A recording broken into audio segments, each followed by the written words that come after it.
চলতি বছরে মেদিনীপুর শহরে শেষ হয়ে যাবে আমরুত প্রকল্পের কাজ। ইতিমধ্যে ফেজ 1 আর ফেজ 2 কাজ প্রায় শেষ হয়ে গেছে। বাকি কাজও দ্রুত শেষ করার চেষ্টা করা হচ্ছে। এ বিষয়ে উদ্যোগী জেলা শাসকও, কারণ 2024 সালেই স্বয়ং রাজ্যের মুখ্যমন্ত্রী মমতা বন্দ্যোপাধ্যায় এই প্রকল্পের উদ্বোধন করবেন বলে সূত্রের খবর। মেদিনীপুর শহর জুড়ে যুদ্ধকালীন তৎপরতায় চলা আমরুত প্রকল্পের কাজ সম্পর্কে ঠিক এমনই প্রতিক্রিয়া দিয়েছেন মেদিনীপুর পৌরসভার পৌর প্রধান সৌমেন খান। তিনি এও জানিয়েছেন, আমরুত প্রকল্পের কাজের জন্য বিভিন্ন জায়গাতে রাস্তা খোঁড়াখুঁড়ি করা হচ্ছে, যার ফলে পথ চলতে মানুষের খুব কষ্ট হচ্ছে। সাধারণ মানুষের চিন্তা, এই রাস্তা কবে সারানো হবে সেই দিকে তাকিয়ে রয়েছে পথ চলতি মানুষ থেকে এলাকাবাসী। তবে ছোটখাটো দুর্ঘটনা ঘটেই চলেছে। এই বিষয়ে মেদিনীপুর পৌরসভার পৌর প্রধান বলেন, চিন্তা করার দরকার নেই, 1 মাসের মধ্যেই সেই সব রাস্তা সারিয়ে দেওয়া হবে। পুজোর আগে শহরের সমস্ত রাস্তায় সারিয়ে দেওয়া হবে বলেও আশ্বাস দিয়েছেন সৌমেন খান। এর জন্য শহরবাসীর কাছেও সহযোগিতা করার আহ্বান জানিয়েছেন তিনি।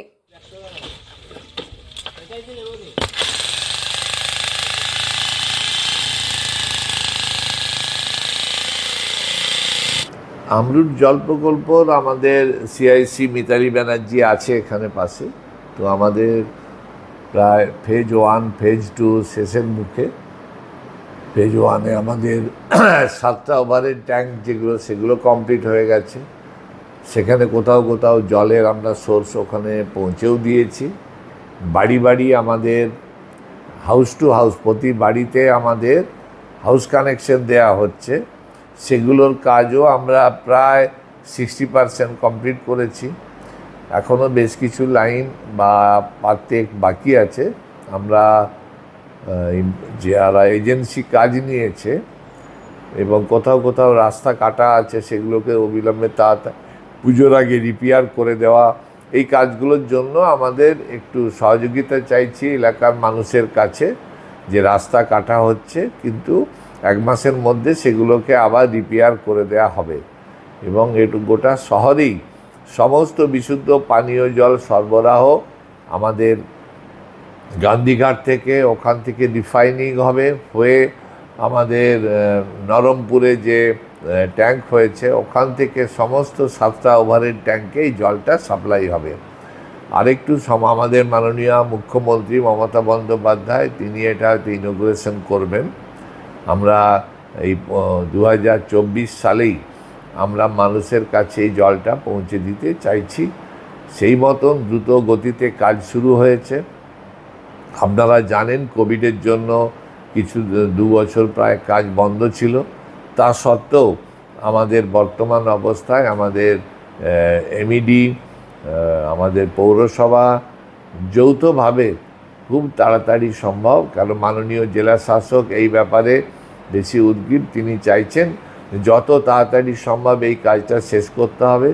2024 সালে আমাদের মাননীয় মুখ্যমন্ত্রী তিনি এটার উদ্বোধন করবেন।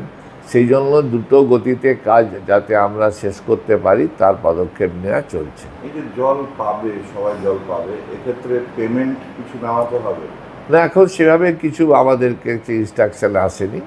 প্রতি বাড়িতে বাড়িতে জলের যতটা প্রয়োজন, কেননা সারা বিশ্বে জলের একটা সমস্যা দেখা দিতে পারে, সেই জন্যই এখন আগে থেকেই জল যতটুকু প্রয়োজন মানুষের ততটুকুই সে ব্যবহার করতে পারবে। এর অতিরিক্ত জল ব্যবহার করলে সেই জলের সোর্স কমে যাচ্ছে, জলের ব্যবহার বেড়ে যাচ্ছে, জল অপচয় হচ্ছে। বহু কলের মুখ নেই, ড্রেনে পড়ছে, খালে চলে যাচ্ছে, গাড়ি ধুচ্ছে, বাগানে দিচ্ছে, কেউ কুয়াতে ভর্তি করছে। আমরা মুখ লাগিয়ে দিয়ে আসছি, আবার সাথে সাথে মুখকে খুলে দিচ্ছে। জল জীবন। এই জল যদি আমরা ঠিক সঞ্চয় করতে না পারি তাহলে কিন্তু আমাদেরই ক্ষতি হবে।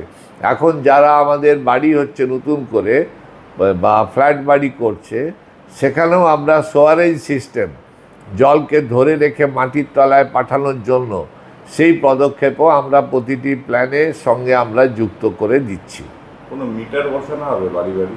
মিটার তো বসানো হয়েছে, প্রত্যেকটা যত কানেকশন দেওয়া হয়েছে, যে যতটা তার বাড়িতে যতজন মেম্বার সেই পরিমাণ জল তার প্রয়োজন, সেই জলটাই দেয়া হবে সেই মিটারের সাহায্যে। এই জন্য এখনো পর্যন্ত কোনো ধার্য আমাদের কাছে আসেনি, যে কি টাকা নেওয়া হবে কি নেওয়া হবে না, এটা আসেনি আমাদের কাছে। আনুমানিক কত লোক উপকৃত হবে আনুমানিক? আমাদের এখানে 45,000 হোল্ডিং আছে, সেটা আরও বাড়বে।